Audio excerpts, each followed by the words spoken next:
On the same steps stormed by domestic terrorists 2 weeks ago, we held a ceremony to the enduring power of our democracy. It was a symbol to the world that America is back, and a message to those domestic terrorists that they will never prevail. Even as the festivities were in full swing, our new president and this new Senate commenced the work of rebuilding our country and healing its wounds. With the stroke of a pen, President Biden started the process of rejoining the United States to the Paris Accords. He extended the pause on student loan payments, put an end to the Muslim travel ban, reinstalled safeguards for our nation's dreamers, and put a halt on the ineffective border wall. Crucially, President Biden signed a number of orders to refocus the federal government's efforts on fighting the coronavirus pandemic. The U.S. has rejoined the World Health Organization. A mask mandate has been issued for all federal property, and President Biden has named a new coronavirus response coordinator to manage vaccine distribution, which is so desperately needed and was such a failure under the Trump administration.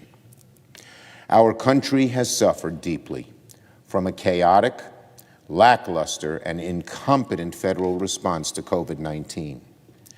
As we cross the grim milestone of 400,000 American fatalities from COVID, the Biden administration is wasting no time in marshaling the resources of the federal government into action, and today released a national strategy to defeat the pandemic.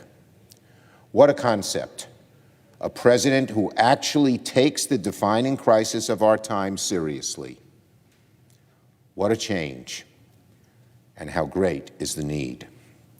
Here in the Senate, the first order of business is to fulfill our constitutional duty to advise and consent on the president's appointments to his cabinet. Last night, the Senate confirmed the president's selection for the Director of National Intelligence, Avril Haines. We appreciate the bipartisan cooperation to get her confirmation done yesterday, and we should continue in that spirit today. Traditionally, the Senate has confirmed several national security nominees for an incoming administration during their first few days. Even as power changes hands from one administration to the other, the work of keeping our nation safe must not be paused or be disrupted.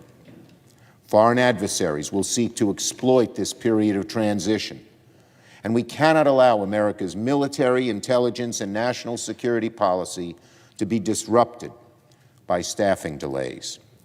In 2017, President Trump had his Defense Secretary and Secretary of Homeland Security in place on Inauguration Day.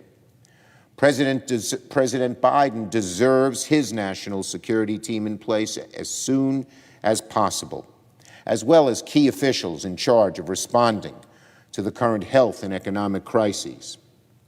With the cooperation of our Republican colleagues, we can and should confirm the Secretaries of Defense, State, Homeland Security, and Treasury without much delay. While national security is paramount, I'd remind my colleagues we're in the middle of an economic crisis. The sooner we confirm a Treasury Secretary, the better. And so, as we begin the process of bringing our country back together, let the first week of this Congress be a collaboration between our two parties to confirm President Biden's cabinet. I yield the floor.